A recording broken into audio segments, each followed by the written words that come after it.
पूर्व कैबिनेट मंत्री मुख्तार अब्बास नकवी ने आज शहर विधानसभा के ककरौवा गांव में एक खिचड़ी पंचायत का आयोजन किया, जिसमें उन्होंने खिचड़ी का और गन्ने का आनंद लिया। साथ ही साथ भाजपा प्रत्याशी आकाश सक्सेना के लिए जनता से वोट की अपील भी की और आजम खान का नाम लिए बगैर उन पर चुटकी भी ली। रामपुर में विधानसभा का उपचुनाव होने वाला है। इस उपचुनाव को लेकर भाजपा और समाजवादी पार्टी दोनों ही पूरे दमखम के साथ चुनाव के मैदान में हैं और अपने अपने प्रत्याशी को जीत दिलाने के लिए जी तोड़ मेहनत और कोशिश कर रहे हैं। आज पूर्व कैबिनेट मंत्री मुख्तार अब्बास नकवी ने ककरौवा गांव में खिचड़ी पंचायत का आयोजन किया। गांव की जनता से भाजपा प्रत्याशी के लिए वोट की अपील की और साथ ही साथ मुख्तार अब्बास नकवी ने ज़मीन पर बैठकर खिचड़ी खाकर खिचड़ी का आनंद भी लिया। उसके बाद मुख्तार अब्बास नकवी ने गन्ने खाए। उनके साथ में राज्य मंत्री बलदेव सिंह औलख, सांसद घनश्याम सिंह लोधी और प्रत्याशी आकाश सक्सेना और सूर्य प्रकाश पाल और जिलाध्यक्ष सहित कई भाजपा के पदाधिकारी मौजूद थे। मुख्तार अब्बास नकवी ने आजम खान का नाम लिए बगैर चुटकी ली। कहा, ज़मीन के ज़मींदारी और बिना जनाधार के जागीरदारी नहीं होगी। ये जो जन चौपाल है, ये वोटों की ठेकेदारी नहीं बल्कि विकास में भागीदारी के लिए है। और भारतीय जनता पार्टी का नेतृत्व वोटों की ठेकेदारी नहीं बल्कि विकास में भागीदारी पर विश्वास भी करता है और यकीन भी करता है। केंद्र में नरेंद्र मोदी जी और उत्तर प्रदेश में योगी आदित्यनाथ जी की सरकार है। इस सरकार ने आम लोगों को बिना भेदभाव के, बिना इस बात को देखे हुए कि किस मोहल्ले से, किस गांव से, किस कस्बे से, किस इलाके से किसको वोट मिला है, किसको वोट नहीं मिला है, विकास में हिस्सेदारी सबकी हो, सभी लोग विकास के हिस्सेदार और भागीदार बने, इस संकल्प के साथ ये सरकार और पार्टी काम कर रही है। आज रामपुर में एक के बाद एक चुनाव हो रहे हैं।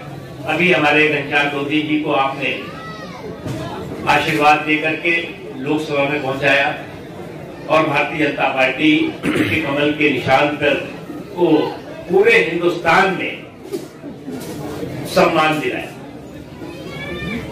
अब जो है वो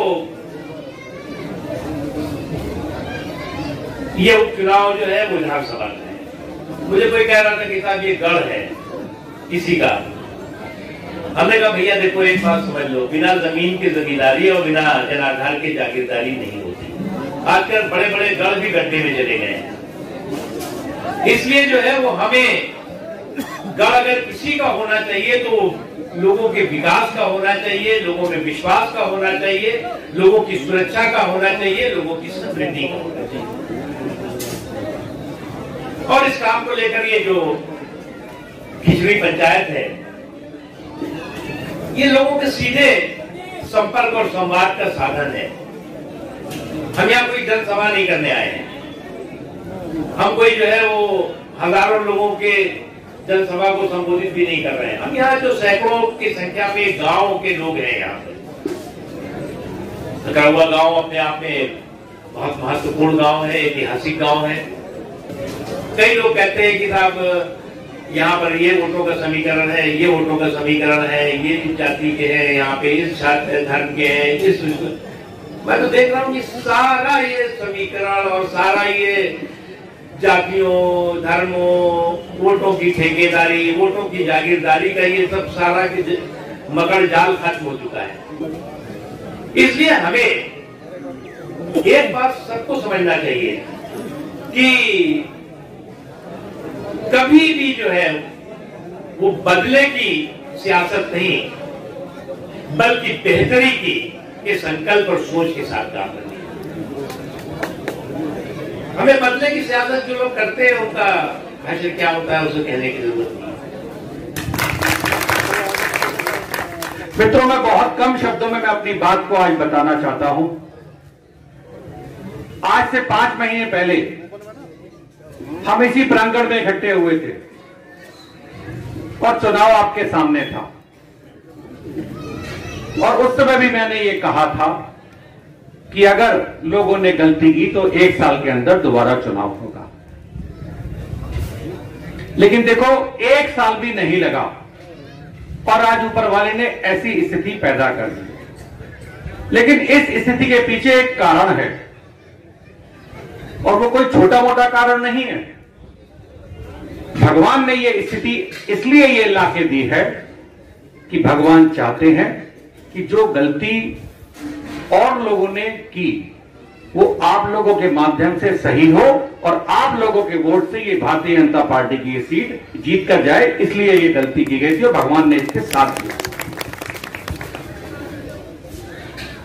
ये सभी को पता है कि भारतीय जनता पार्टी की सरकार अभी 4.5 साल चलनी है। सबको पता है नहीं पता? जरा हाथ खड़ा करके बता दीजिए, पता है नहीं पता सबको?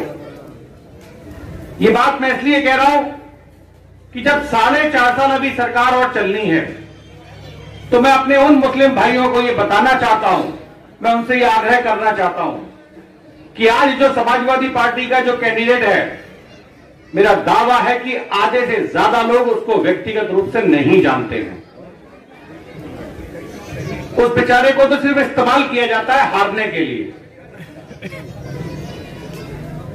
एक तरफ वो कैंडिडेट है जो एक लगातार हारने के लिए खड़ा किया जाता है, और एक तरफ आपके परिवार का, आपका भाई, आपका बेटा है जो 24 घंटे आपकी सेवा के लिए उपस्थित रहता है। और दूसरी सबसे बड़ी बात, हर आदमी आज की तारीख में फायदा और नुकसान दोनों देखता है। आपको उनके साथ जाने में फायदा है या आपको 4.5 साल सरकार के साथ रहने में फायदा है, ये आप अपना हिसाब खुद लगा सकते हैं।